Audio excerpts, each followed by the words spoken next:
Hello,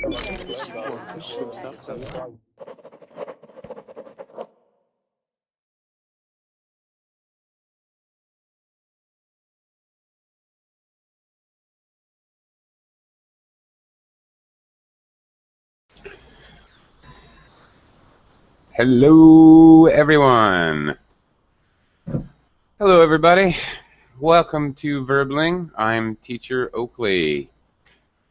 For the next 3 hours, our main focus will be on the IELTS Reading Test, International English Language Test. We'll be focusing on reading. In our first class in this hour, we will sort of get an overview of the test. I welcome any and all questions regarding the test. As well, we'll be discussing some basic do's and don'ts and strategies for taking the test, things that you really must know how to do.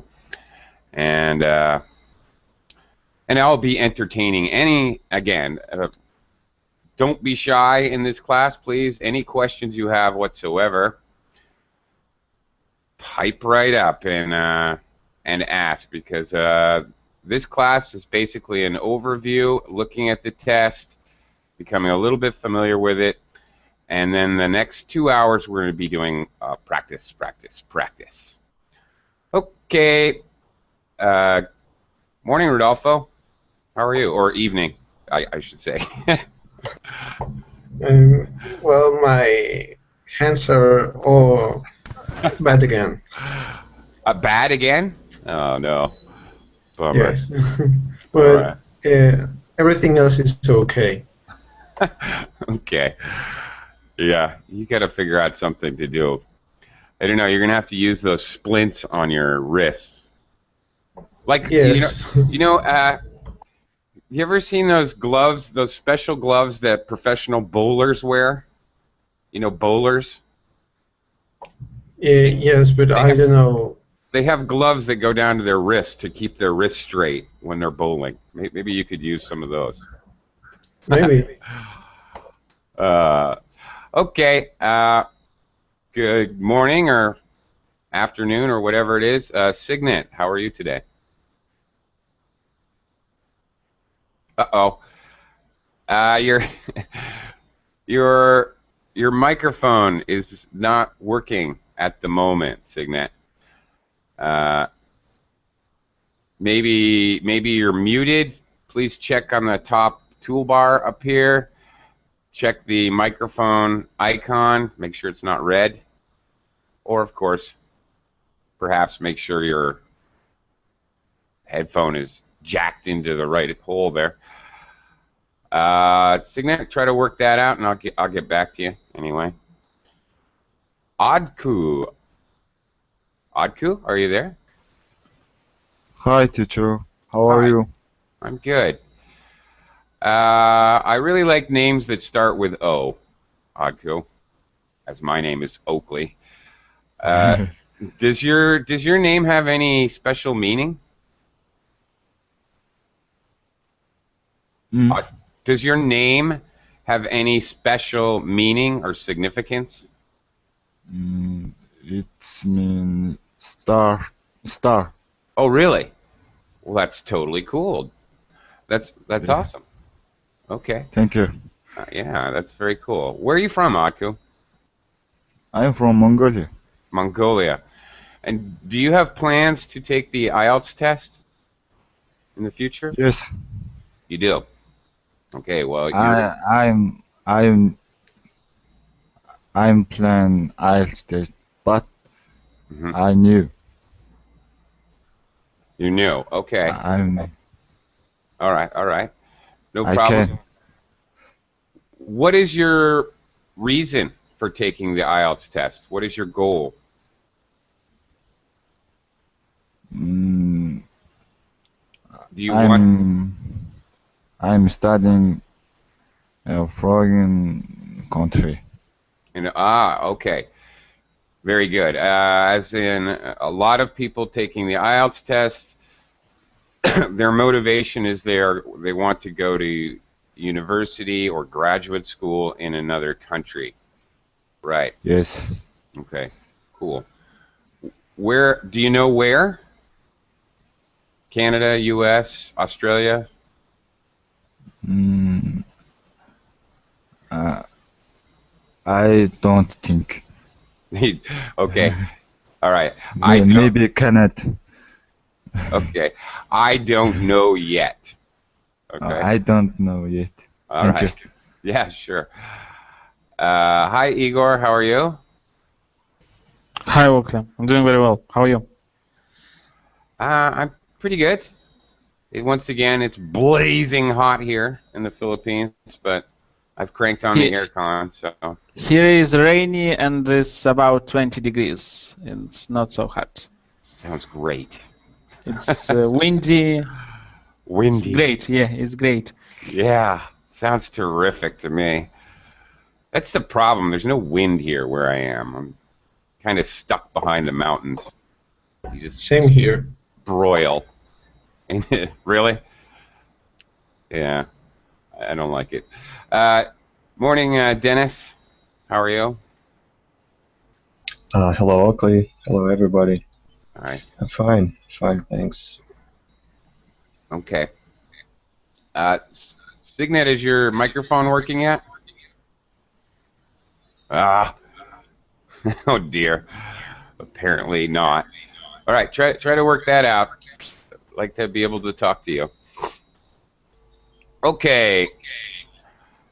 All right. Let's talk about this horrible beast that we have to slay, the IELTS test. Okay.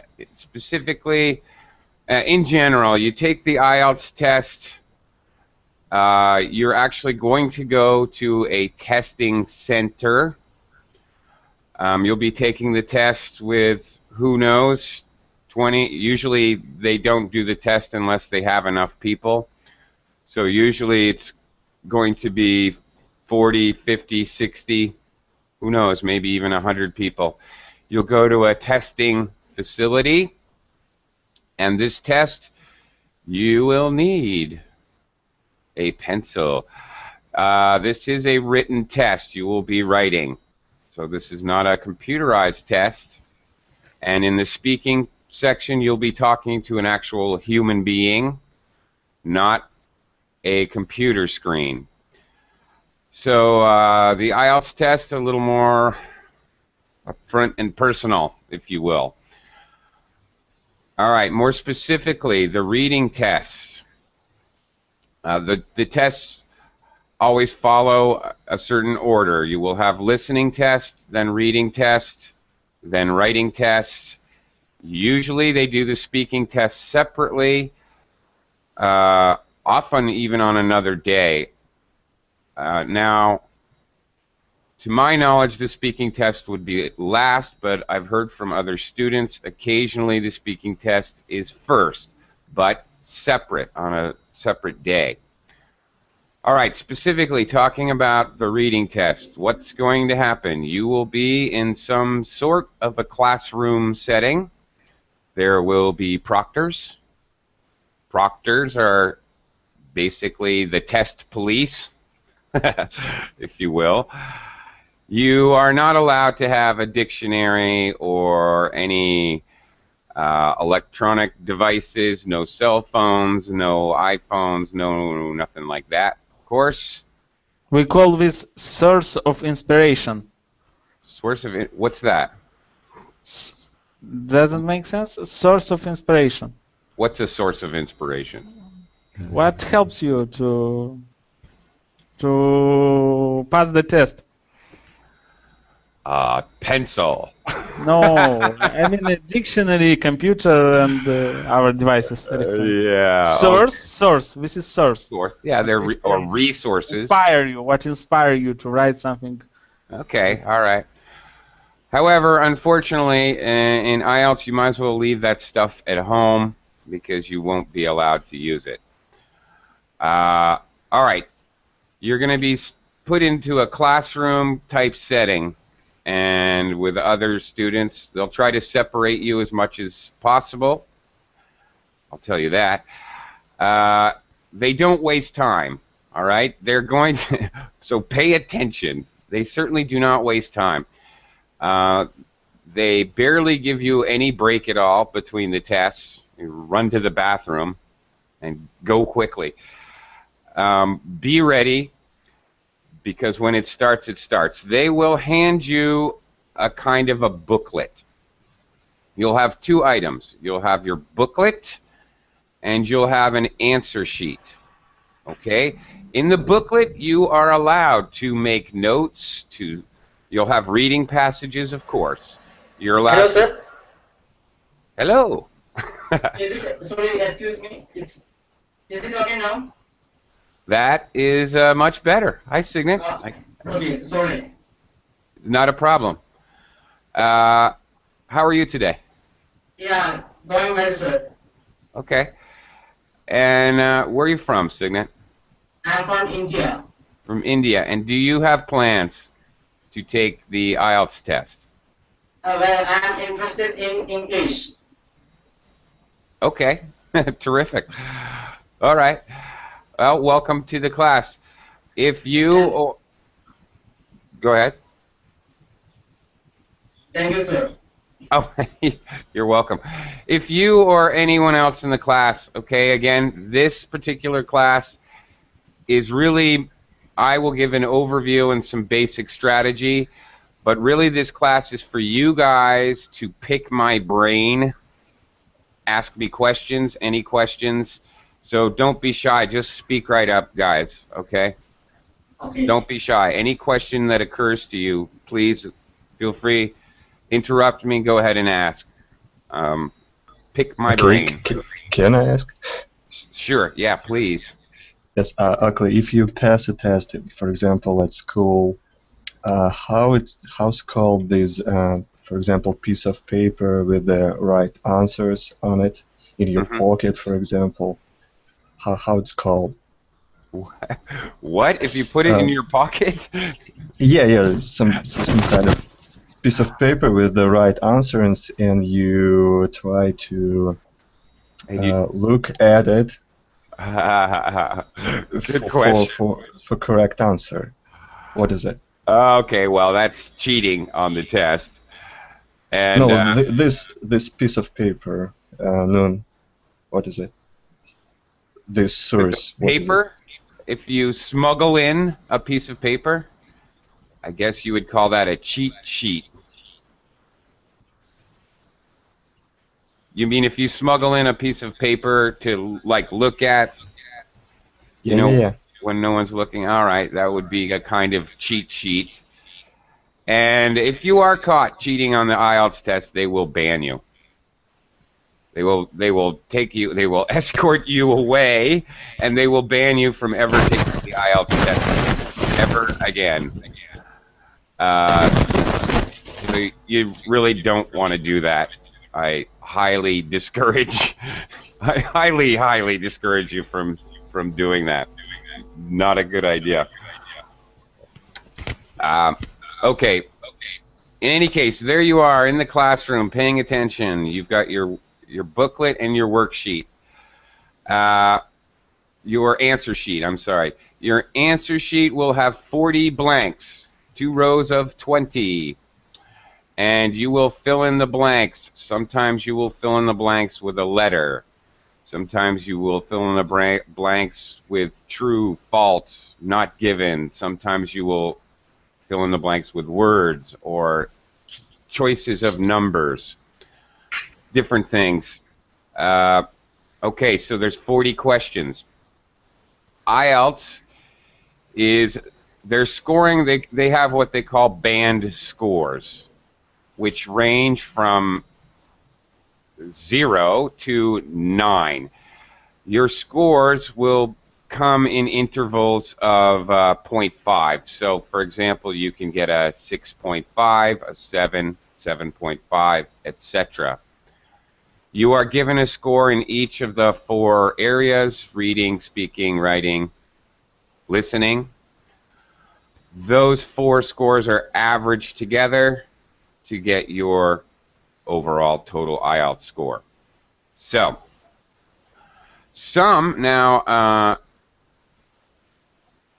Odko mentioned that he wants to take the IELTS test because he's planning to go to university in a foreign country. Here's another point. You need to make sure if you're using IELTS, some people use it to get work in English-speaking countries. Some people use it for university. Often, some places look for an overall score. That's all they're really looking for, especially work. Like, for example, to get a visa to work in Australia, you need a certain score overall. But many universities, and more, I'm hearing this from more and more students, many universities want a score in each of the 4 categories, a target score. You must get at least 6.5 in each category. So be very careful of that. I think this is a growing trend that I am hearing about more and more often. So if that's the case, you need to have a more balanced score and study appropriately. Okay, back to our reading test. You're in the classroom. Again, it's very key to take notes, underline things in the reading passage. You can write all over the booklet with the reading passages and the actual questions. You can do whatever you want with that. It will be shredded after the test. It is not any part of your scoring. Regarding the scoring, I said 0 to 9. The only way to get a 0 is if you don't show up. If you actually show up at the test and never answer a question, you get a 1. Anybody can get a 1. 9, of course, is very difficult. Now, in this, most universities, most workplaces require, I think, Australian visa is 5.5, quite low. Universities are going to be much more, are going to require a much higher score, 6.5, 7, 7.5 even. Now, the IELTS, there are 2 types of tests. Actually, I need to mention this. There's the GT, or general training, you would take for work, for example. It's a little different. Some may say a little bit easier. It depends on your background, really. And then there's the academic test, which you would likely take to get into university.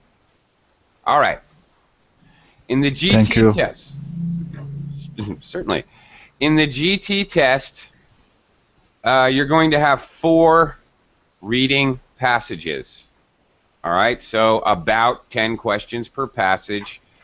You have 1 hour to take the test. Another key to taking the test, of course, is time management. Know where you are, know how much time is left on the clock, know how much time you have per question.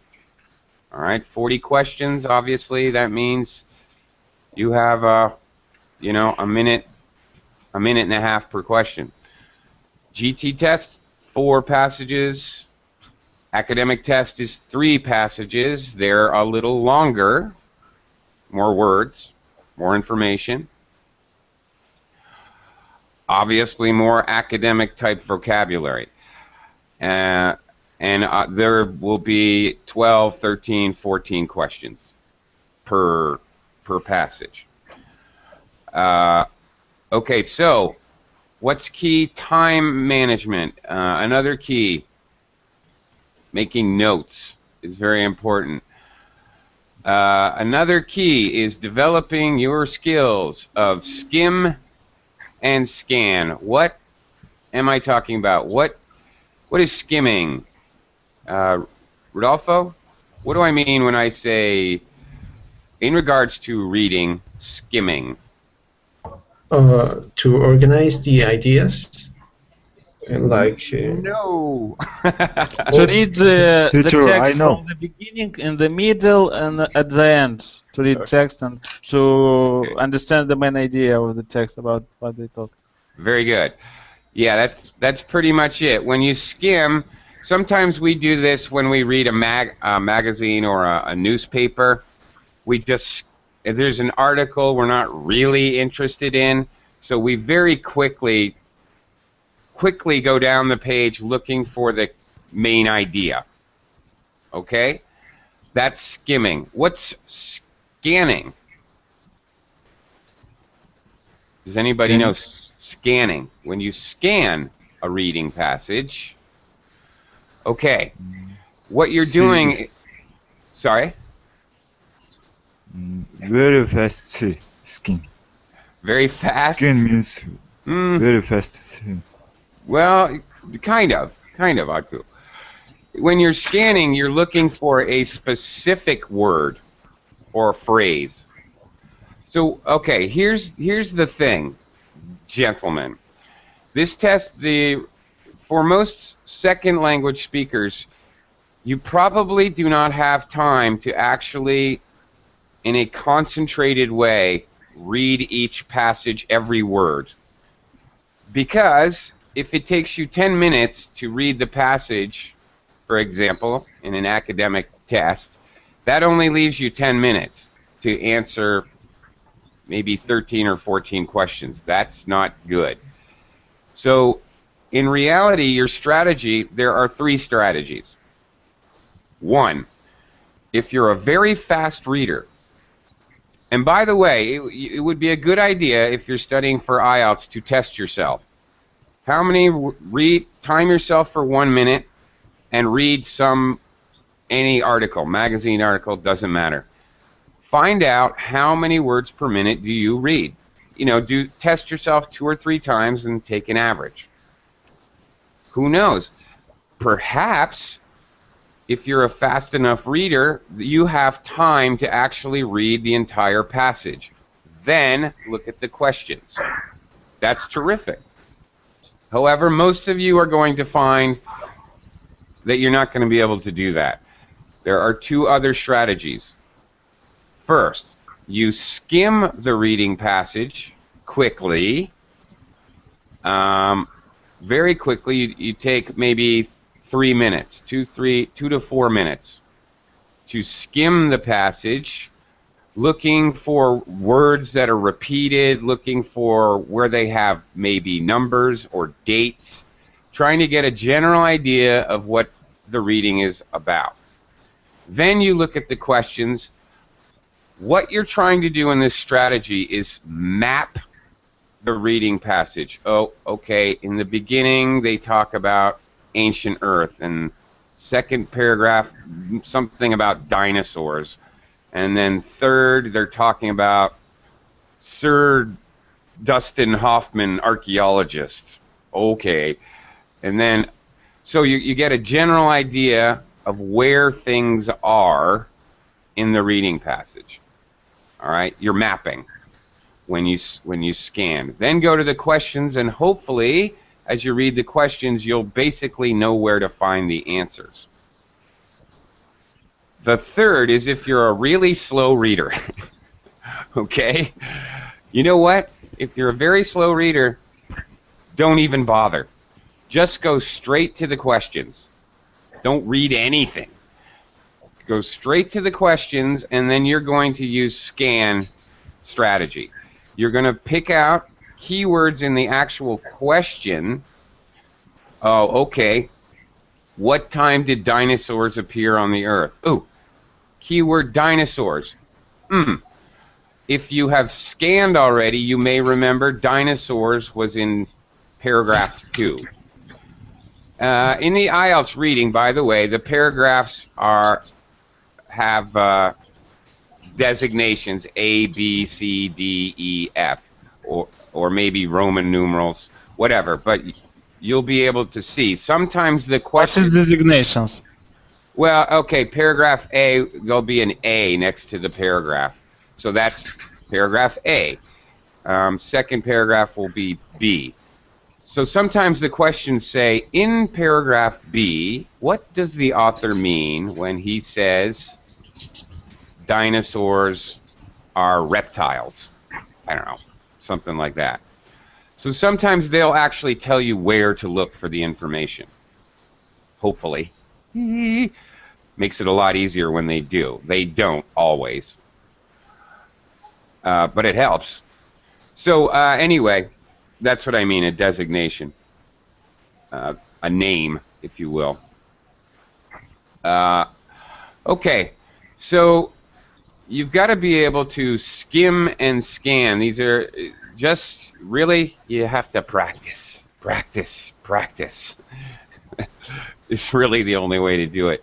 And practice. When you practice, remember to time yourself. By the way, when you go to the IELTS exam, yeah, you're going to be in a classroom and there's going to be a, you know, one of those typical classroom clocks with a little red second hand. But you are allowed to wear a watch. And I might suggest that you do wear a watch so that you can keep an eye on your time. All right, so what have we got here? All right, being able to skim and scan, totally crucial. Knowing your reading speed, very much, very important. Okay, keeping an eye on the time. Now, another thing that's important, all right, very simple, you should understand basic paragraph structure. This will also help you when it comes time to skim and scan here. Okay, so for example, oh wow, sorry, never mind. Wrong thing. All right, so basic paragraph structure will help you to find things, and the way that a passage is organized you have to understand. Also, you have to understand, because when it comes time to do your writing test, you will kind of mirror what you see in the reading test. Actually, it's valuable to recognize that. There's always an introductory paragraph, and there's always a concluding paragraph. The last paragraph is always the conclusion. Always. And there should be when you write as well. The middle paragraphs are supporting information. And in fact, each paragraph, of course, is a separate idea, has a basic separate concept. One strategy, which is very helpful, if you're going to use the scan technique, one strategy, as I said, you're mapping. One strategy may be to quickly write down with your trusty pencil in the worksheet, what do you think is that, okay, what is that paragraph about? So we know paragraph 1 is very important. And actually, I would suggest you read the entire paragraph, since that's the introduction. And that will give the basic idea of the entire passage. Then quickly write a word or a phrase what each paragraph is. Dinosaurs, Sir Walter Raleigh, whatever. A quick idea of what's in the passage. This will help you find it. Not to mention, there are frequently exercises where you do exactly that. They'll ask you, they may do it in different ways. They will ask you to basically give a title for each paragraph, or to explain exactly what, basically a title. A very quick 2 or 3 words which explain that paragraph. Very common type question, and it's going to be very big because it won't be one question. There'll be 8 paragraphs, and it will be 8 questions. They'll do this to you at least once on the test. Even if you don't have that type question on the test, it will help you mapping, finding answers later. At least once you will have that type of a question. Hi, Juan. How are you? Hi, teacher. Very good, and you? I'm okay. Your microphone's a little... I can barely hear you. You might want to adjust a little. Okay. Oh, okay. Another very, very much a key thing in the IELTS test, and this goes for the whole test, not just reading. Be very, very careful about the instructions on the question. This is how the IELTS test makers get you. All through the test, they will change the direction. You will have very similar looking question types, but they will slightly change the instructions. The instructions will say, do not use more than 2 words. Do not use more than 3 words and a number. They do this in listening and reading. Both of them you're filling out a worksheet. They change the directions slightly.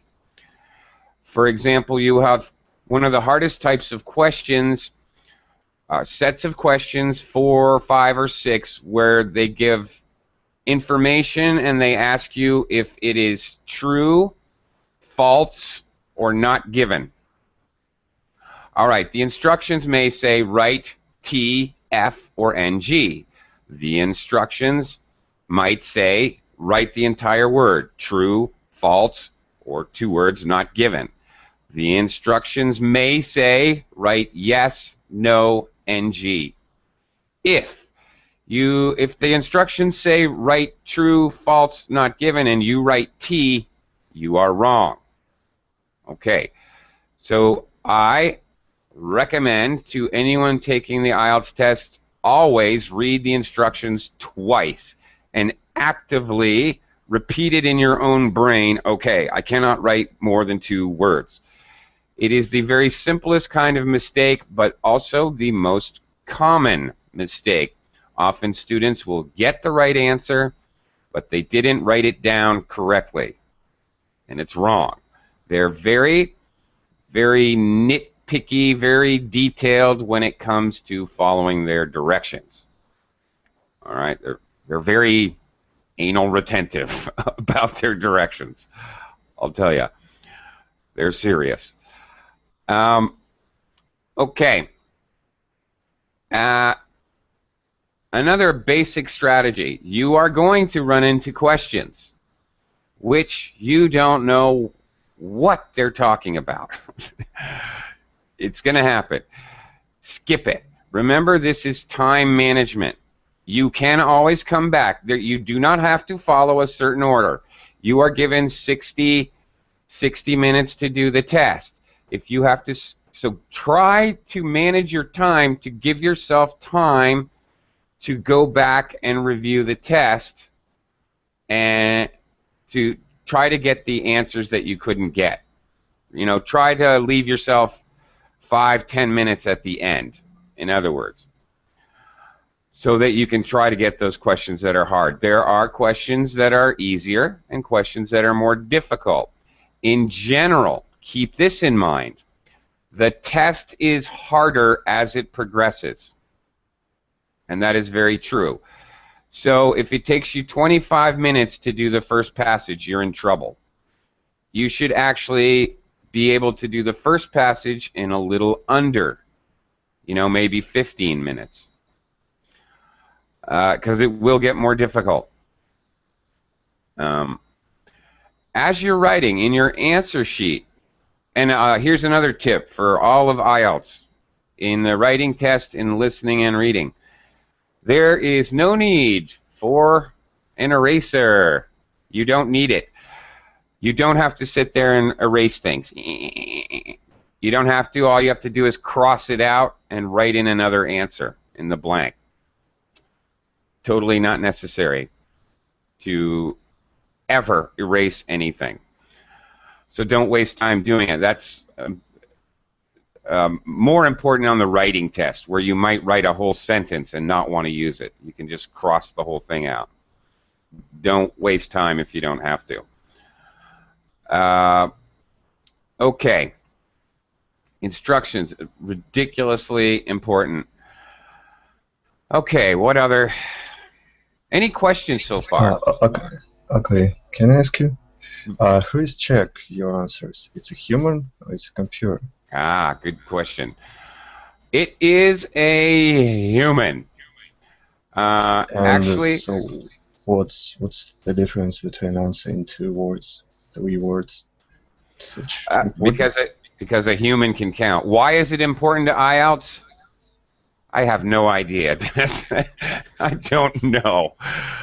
I don't know. Well, I guess I can surmise, I can guess that, of course, the instructions are written in English and they want to actually test your ability to carefully follow written instructions in English, I suppose.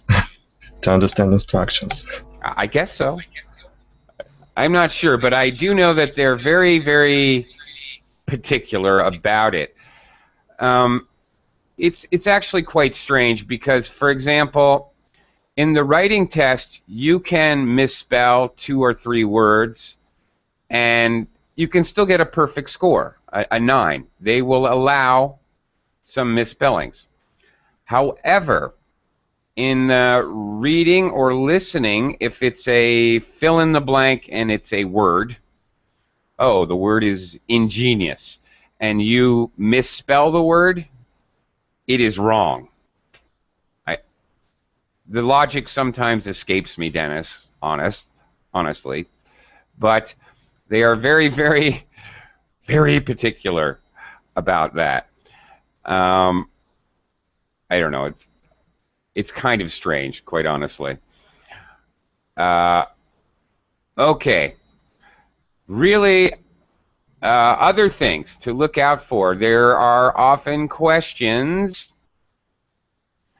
about an opinion, the author's opinion, or maybe the author's talking about somebody else's opinion. So, what are some ways that a writer expresses, oh, here comes an opinion? Of course, you yourself, if you're writing, you can say, in my opinion, dogs are better than cats. But you're rarely going to see that in the IELTS test. What is a way that an author may express that? Juan, can you think of any? How does an author express, here comes an opinion? Do you have any ideas? No. His opinion or general ideas? Okay, What? here. Let me see if I can help you out. Hang on just a second. I'll give you an idea what I'm talking about here. Okay. Keep an eye out for things like this. All right. Teacher, Yes. I'm sorry. It's okay. I'm ask one thing. Sure. I'm listening that IELTS test is easy than TOEFL test. I was waiting for somebody to ask me that. Okay, well, there are definitely differing opinions. I think IELTS test is a little easier. That is my personal opinion. Honestly, you might want to try a practice test of each to see which one better matches your skill set. I personally think IELTS is although they're very nitpicky and they want exact information and following directions, I tend to think that it's a little more concrete.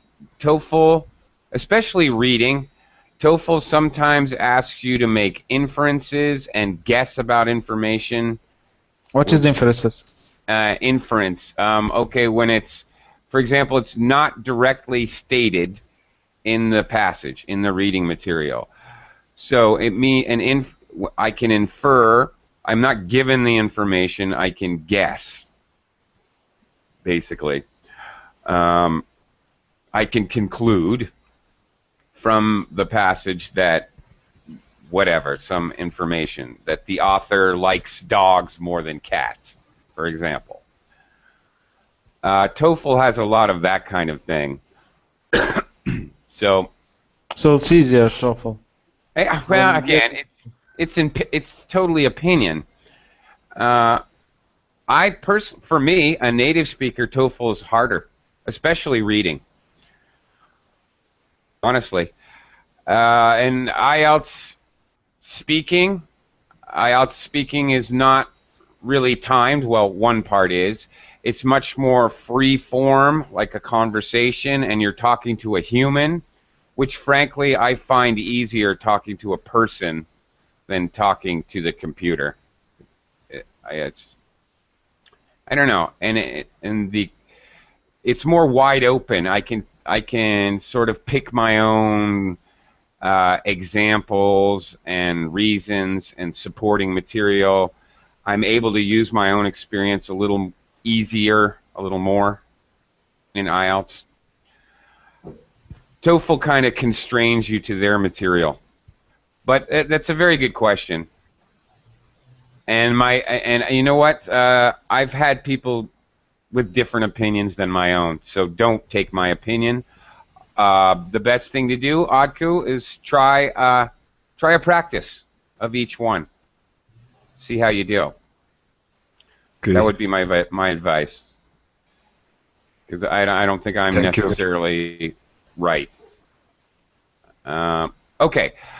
I was mentioning about some key phrases you want to be able to look for, because there's often questions about them. Things like, Professor Jones argues that, or several experts claim that, some people say that, okay, in Harriet's view, many scientists suspect that. These are keys in the passage that will often introduce information which is going to be part of a question.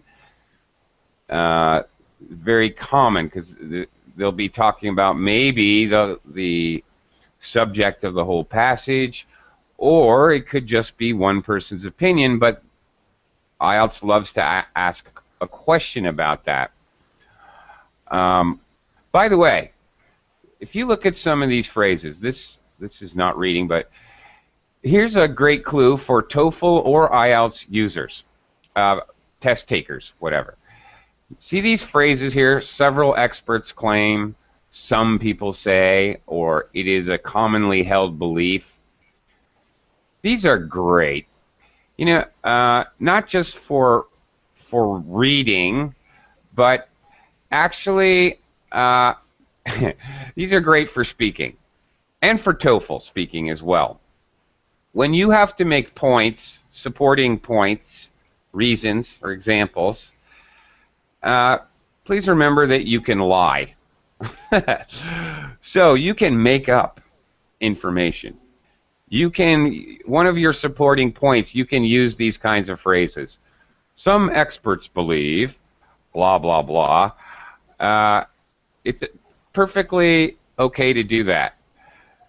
So it's kind of funny, but you can make up information. These are great.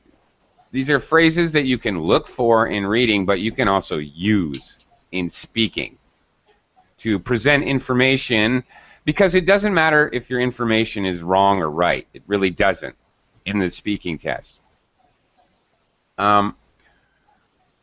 Okay, let's try a little something here. Hang on, I'm gonna. Oh, wait a second. Okay.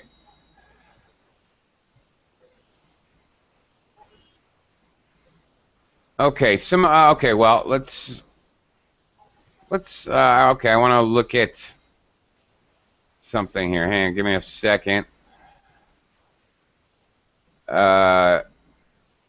I want to look at maybe an example of what you kinds of tests. Let's see here. Well, okay, we're going to do that next class. All right, let's actually talk about different types of questions. Okay. As I said, I've already mentioned that there are true, false, not given. Okay. I forgot what I was going to tell you. Okay. There are true, false, not given. Another very important point here is your mental attitude when you are taking the reading test. This is for TOEFL reading or for IELTS reading. It is very important, even more so for IELTS. It's very important that you don't allow yourself to have any preconceived notions. Preconceived means ideas that you had before you ever read the passage. Okay, when you're doing the exercises, you're looking at this reading passage, there will be times where you may completely disagree with the author's opinion. You may think his information is faulty. You may think the author's an idiot. But you can't allow that to cloud your thinking as you're doing the questions. You sort of have to make believe in your brain that you know nothing about this subject before you read it, especially with true, false, not given questions. It has to be there completely to be correct. False questions will often be a direct contradiction, exactly the opposite. Okay, let's talk about that a second. Wrong answers. Wrong answers, especially true, false, not given, but in other areas, it will be directly false, a direct contradiction of material in the passage. Sometimes it will be partial, only partial information. They don't include enough information. So it's only partly right, not completely right. And another case, another thing to really be on the lookout for, actually this goes for TOEFL or IELTS, be very, very wary or cautious about absolutes. When you see answers with words like always, never, definitely, these are words of absolute, 100% yes or 100% or 0% no, never. When you see words like everybody, those answers are on 99 times out of 100, those answers are going to be wrong. In academic writing, in English, we like to sort of hedge our bet by using modals. It could be that. It might be. Many researchers think it's possible that. Okay, if I see that, those kinds of answers, not absolutes, and I can corroborate that, meaning I can back that up with what's in the reading passage, the chances are very good that's going to be a right answer. It's a very big clue for you. And write that down. That's a really good tip. Trust me, it is. They try to fool you again, they try to fool you by exactly the opposite information, by only partial information, or by saying an absolute. If the reading says many scientists believe blah, blah, blah, blah, and the answer says all scientists are sure, then that answer is wrong. Those things are not the same. Many and all are different. They will try to get you with this little subtle difference several times in the test. They like to do that. So keep your eyes out for that. There are multiple choice questions. So you're going to have to use a little POE. Does anybody know what I mean when I say POE? I'm making, it's an acronym. POE, I no? know the acronym, but All right. network. Process of elimination. All right. You will use process of elimination. There will usually be, very typically, not always, but very, very typically, there is, in multiple choice, there will be 4 answers. Well, always. A, B, C, D. One answer, of course, is correct. One answer is generally quite stupid. Duh. That's obviously not right. Well, cross it out. Remember that in your booklet you can cross things out. Here's another big tip. As you're doing the test and you know things are not right, or maybe you have 8 choices and 8 answers, and you have 8 choices and you have to put the right choices in the right slot. As you guess an answer, cross it out. So you're not looking at it. Believe me, it will save you time. As you're doing process of elimination in multiple choice, cross out the stupid answer. So believe me, you'll save a half a second, but it will add up. You will be fighting the clock. Make no mistake. I'm a native speaker, and even I felt pressured when I took the IELTS test at the end. I was trying to check my answers, and I'm running out of time. Doesn't matter what you do. What score did you get? What score did you get? You said you took this. I'm glad you asked me that. Okay. You're not glad. No, I am glad you asked me that. I was working for an academy, and I had never done IELTS before. And they asked me to take the test. I took the test thinking, I'm a native speaker. No problem. I can do this. Hero. With 9 score, yeah? No, the first time I took the test, even though I'm a native speaker, I did not get a 9. I did not know the structure of the test or the strategies of the test. As a result, I got about a 7. I got 7.5 the first time. I really blew the listening, believe it or not. I messed up the answers. I messed up the instructions is what I messed up. I didn't know the test format. I didn't understand what kinds of questions they had and what kinds of information they were looking for. So, I studied. I took a 64-hour course. And I studied and I took the test again.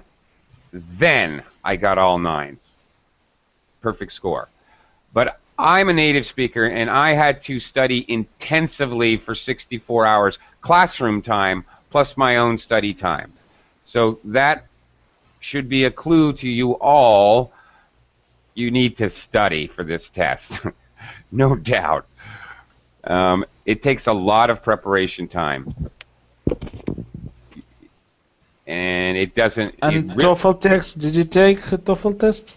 I didn't actually ever take the official TOEFL test. No. Only on computer, on your computer? Yeah, I took in practice tests. We had, at the academy where I worked, we had numerous practice tests that run through exactly like the real test. And no, in TOEFL, I never got a perfect score. Very close, and they're scaled scores. I got, perfect in speaking. Speaking is the easiest for me. I'm a native speaker. That should be obvious. But teacher. Yeah. Yes, I'm gonna have the TOEFL test in 1 month, more or less. Okay. Do you have any? Can you give me advice of the Suggestions. exam? Huh? Okay, Rodolfo, are you a religious man? Pray. That's just kidding. Just kidding. No, seriously. Seriously, you know, first of all, this may sound very stupid, but I've had many students who go to take the TOEFL or the IELTS test who make the simplest, craziest mistake. They stay up the night before trying to study in a last-ditch attempt to cram for the exam. Don't do it. In fact, the day before the test, take the day off, just relax, get plenty of rest, have a nice breakfast before you go to the testing site. Don't wear yourself out. You want to be in top physical and mental condition. That's number one, and that may sound stupid and it's very simple, but it's very, very true. I've definitely had students who blew the test by trying to cram. It's something very common that we students do. Sometime in I do. career because, I do that always. Well, I will take your advice and try to. I think it's good advice. Honestly, I really, truly do think it's good advice. Now, second advice, okay, for things like speaking or writing where you're out, not understanding like reading and listening, but for the speaking and writing, I would highly suggest that you use examples, use your own life, use your own experience. This will help you be more clear. This will help you with vocabulary. This will help you stay organized and think in a linear way so that you can write or speak. Use your own experience. It's your best friend. And by that, it doesn't have to be something that physically happens to you. It can be a book you read, a lecture you attended, something your friend said, something you saw on the internet, and use as much detail as possible, again, in speaking and writing. In listening, for IELTS or for TOEFL, my biggest hint is always be thinking ahead. In listening, forget about, if you don't try to think backwards. What did he say 10 seconds ago? That's going to kill you. Try to predict answers in the future. Okay, now I'm listening for a phone number. Now I'm listening for a big word. Looks like it's probably going to be an adverb. Okay, now the next word is the subject of the sentence. I'm listening for a noun. Try to think ahead. Try to think ahead, ahead, always. And in reading, what I was talking about just now, that very last thing, process of elimination. Use POE. Get rid of the stupid answers. Get rid of the unlikely answers. And most importantly, don't leave any answers blank. You will be able to just blind guess some answers. I don't know a single student who didn't just guess on some of their answers and get them correct. I don't know anyone. I got a 9. I got a perfect 40, but that doesn't mean I knew every answer. I guessed at least 3 or 4. Just totally guessed. But I got them. Yeah. You will. So don't leave blank spots. Okay? It's silly. I think the most important is to practice, to find internet tests and practice how many as you can. Because when I took a sample test on my computer, I